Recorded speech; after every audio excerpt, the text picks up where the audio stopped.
하나님 말씀 다니엘 2장 24절에서 35절 말씀입니다. 이에 다니엘은 왕이 바벨론 지혜자들을 죽이라 명령한 아리옥에게로 가서 그에게 이같이 이르되 바벨론 지혜자들을 죽이지 말고 나를 왕의 앞으로 인도하라.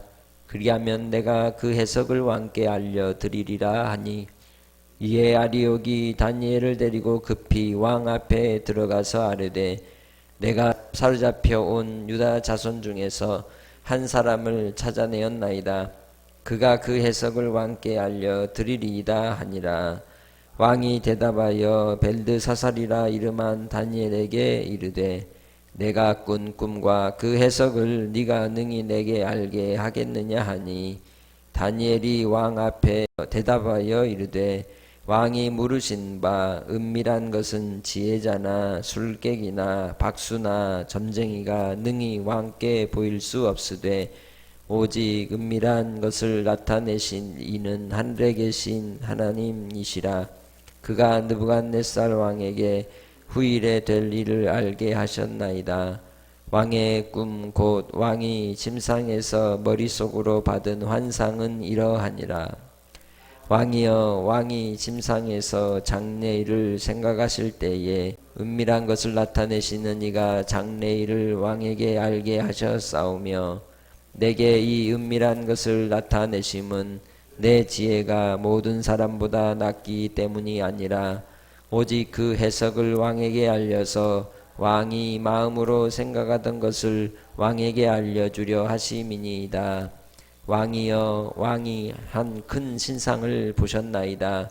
그 신상이 왕의 앞에 섰는데 크고 광채가 매우 찬란하며 그 모양이 심히 두려우니, 그 우상의 머리는 순금이요 가슴과 두 팔은 은이요 배와 넓적다리는 노시요 그 종아리는 쇠요 그 발은 얼마는 쇠요 얼마는 지늘기였나이다. 또 왕이 보신즉 손대지 아니한 돌이 나와서 신상의 쇠와 진흙의 발을 쳐서 부서뜨리매, 그때에 쇠와 진흙과 녹과 은과 금이 다 부서져 여름 타작마당의 겨같이 되어 바람에 불려간 곳이 없었고, 우상을 친 돌은 태산을 이루어 온 세계에 가득하였나이다. 아멘. 고대 왕들은 신탁의 통치를 하는 그러한 이 개념이 있었습니다. 그래서 바빌로니아의 느부갓네살도 나라의 신이었던 마르둑을 부르는 이 벨이라고 하는 의미로 이제 나라를 다스리는 그러한 신정 통치의 개념을 가지고 있는 그러한 나라였습니다. 느부갓네살 왕이 그가 꾸었던 꿈에 대한 해석과 그 이해를 그렇게 몰두한 이유는 그것이 바로 신탁의 의미가 있었기 때문입니다. 신께로부터 받은 바 나라의 통치에 대한 중요한 의미가 있음을 그가 그 마음에 있었기에 두려워하고 불안해했던 것이죠. 이제 바빌론 왕이 지혜자들을 죽이라고 하는 명령대로 아리옥이 지혜자들을 죽이려고 끌고 나아갈 때 다니엘에게 이르러서 다니엘이 기도하여 응답받은 바대로 자기를 왕의 앞으로 인도하라고 부탁을 하죠. 그러면 그 해석을 왕에게 알려드릴 것이라고 말합니다. 이 역시 아리옥에게는 좋은 기회였습니다. 왜냐하면 그러한 아주 중요한 인물을 찾아냈기 때문에 그것은 공신의 역할을 한 것이죠. 그래서 바로 다니엘을 데리고 25절에 급히 왕 앞에 들어가서 내가 사로잡혀 온 유다 자손 중에서 한 사람을 찾아내었나이다. 누가? 내가. 자기가 했다는 것이죠. 실은 누가 했는데? 다니엘이 이야기해서 자기를 데리고 가라고 했는데, 그런데 마치 자기가 찾아낸 것처럼 이제 공을 돌리고 있는 모습을 볼 수 있습니다. 그게 사람이에요. 자기중심적으로 해석하고 자기 편한 대로 모든 것을 이제 유리하게 이야기하는 것이 세상입니다. 그래서 그럼에도 불구하고 다니엘은 거기에 연연하지 않습니다. 오직 아버지의 뜻을 전하는 것이 그에겐 중요했던 것이죠. 다니엘이 나중에 총리가 되거나 어떤 큰 위치에 올라가고자 하는 것이 아니었습니다. 다만 아버지의 뜻을 전하는 것이 그에게는 중요한 임무였습니다. 26절을 통하여 이제 다니엘이 왕에게 나아갑니다. 그때 왕이 말씀합니다. 벨드사살이라 이름한 다니엘에게 말하죠. 내가 꾼 꿈과 그 해석을 네가 능히 내게 알게 하겠느냐. 벨드사살이라 함은 이 벨, 즉 마르둑이 바벨로니아의 신이라 그랬죠. 이 마르둑이여 그의 생명을 보존하소서, 보호하소서라고 하는 의미를 갖고 있습니다. 원래 다니엘이라고 한 이름의 뜻이 뭡니까? 하나님이 나의 재판관이시다 라고 하는 뜻을 갖고 있습니다. 그런데 그의 이름이 이 바빌로니아에 와서는 마르둑의 이 우상의 신에 의해서 불리어지는 이름이 되고 마는 것이죠. 그처럼 다니엘은 그의 이름조차도 제대로 이제 사용할 수 없는 형편에 있음에도 불구하고 하나님께서 그를 통하여 하나님만이 참신이심을 보이시고 나타냄을 알 수가 있습니다. 그래서 이제 다니엘이 27절, 28절을 통하여 하는 말이 뭡니까? 이 모든 일에 대하여 이 은밀한 것은 곧 이 세상에 있는 지혜로 알 수 있는 것이 아닙니다. 다만 하늘에 계신 하나님, 그분이 후일에 될 일을 느부갓네살 왕 당신에게 왕의 꿈, 침상에서 머릿속으로 받았던 그 환상으로 보여주고자 하심인 것입니다 라고 이야기하고 있습니다. 하나님은 은밀한 일들 가운데 아버지의 뜻을 행하시고 이루시는 분이십니다. 후일에 될 일이라고 본문은 이야기합니다. 뿐만 아니라 그 일은 알리시는 일입니다. 바로 계시하시는 하나님이시죠. 보이시는 하나님이십니다. 29절을 통하여 말씀합니다. 왕이여 왕이 침상에서 장래일을 생각하실 때에 은밀한 것을 나타내시는 이가 장래일을 왕에게 알게 하셨사오며, 이 의미를 곰곰이 생각해 보면 이렇습니다. 왕이 침상에서 장래일을 생각했습니다. 그는 꿈을 꾸는 사람이었습니다. 제국의 황제 왕이었습니다.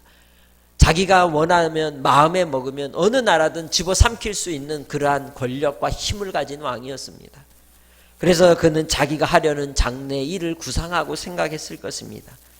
그것을 우리는 드림이라고 말합니다. 꿈이라고 말합니다. 사람들은 자기가 하고 싶은 일을 꿈꿉니다.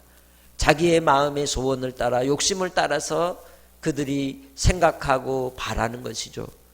또한 그 꿈이라고 하는 것은 정말 꿈이어서 내 인생이 끝나면 사라지는 것이 꿈인 것입니다.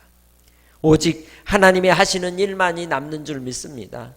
침상에서 머릿속으로 받은 환상, 곧 그는 꿈을 꾼 것이 아니라 하나님이 보여주신 미래 될 일을 그가 본 겁니다. 그래서 그는 비전을 본 것입니다. 하나님의 뜻을 본 것입니다. 그런데 그 뜻을 알 수 없죠. 왜? 그는 땅의 사람이기 때문입니다. 육의 사람이기 때문입니다. 30절에 내게 이 은밀한 것을 나타내심은 내 지혜가 모든 사람보다 낫기 때문이 아니라 오직 그 해석을 왕에게 알려서 왕이 마음으로 생각하던 것을 왕에게 알려주려 하심이니이다. 이 세상 정욕도 또한 그 지혜 지식도 다 지나가지만 오직 여호와의 말씀만 영원히 서는 줄 믿습니다. 고린도전서 2장 4절로 8절을 통하여 우리가 살펴보면 바울 사도가 복음을 전할 때에 고린도 교회에 대하여 전한 복음이 내 말과 내 전도함이 설득력 있는 지혜의 말로 하지 않았다고 말씀합니다. 오직 그는 성령의 나타남과 능력으로 복음을 전했다고 말씀하죠. 이 느부갓네살 왕을 통하여 보여주신 환상과 은밀한 것은 하나님의 지혜에 있음을 이야기하는 것입니다. 사람의 지혜와 지식으로 말미암는 것이 아니라 하나님의 지혜로 이 세상은 통치하심을 받고 하나님만이 참 왕이심을 나타내 주시는 것이죠. 그래서 마르둑의 나라 바벨론도 결국은 부서지고 무너지고 멸망받을 나라임을 알려주시는 것입니다. 참신은 하나님밖에 없음을 보이시는 것입니다. 그래서 31절로 35절을 통하여 왕이 본 그 환상을 말하고 있습니다. 사람이 볼 때 웅장하고 거대합니다. 그것은 신상이었다고 말합니다.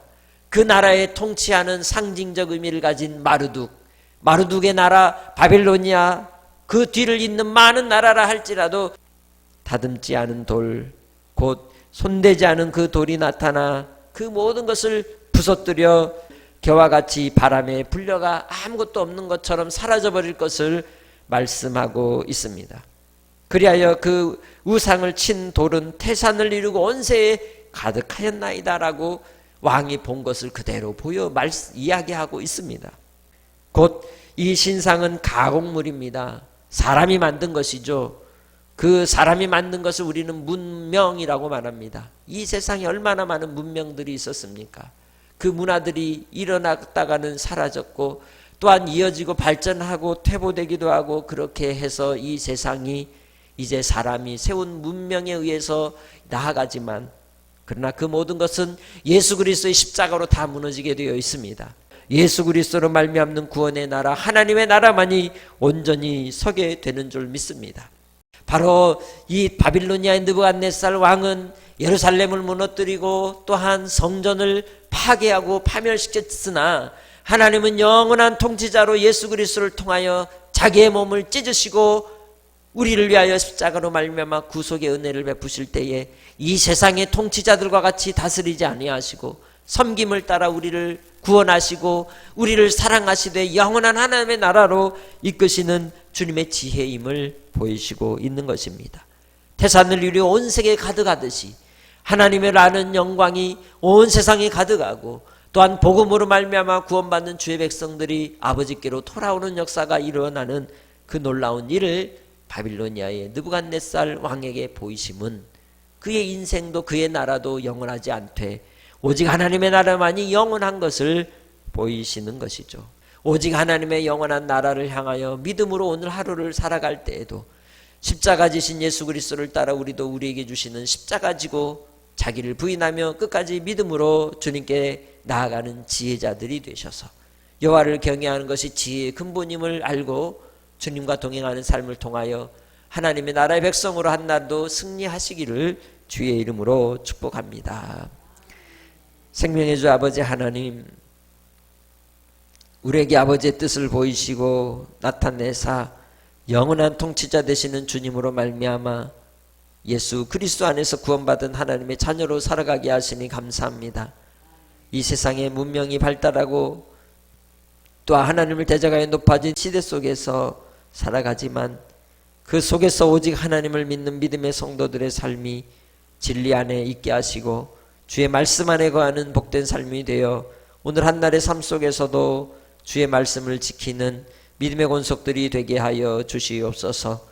주님 예수 그리스도 가신 그 십자가의 길 믿음으로 걸어가는 주의 백성들이 되게 하실 때에 은밀한 일을 보이시고 장래 일을 나타내시고 예수 그리스도로 말미암는 구원의 은혜를 따라 사람의 지혜의 말이 아니라 성령의 능력과 나타남으로 복음 전도자들이 되게 하옵소서. 예수 그리스도의 증인이 되게 하옵소서. 감사하고 예수님의 이름으로 기도합니다. 아멘.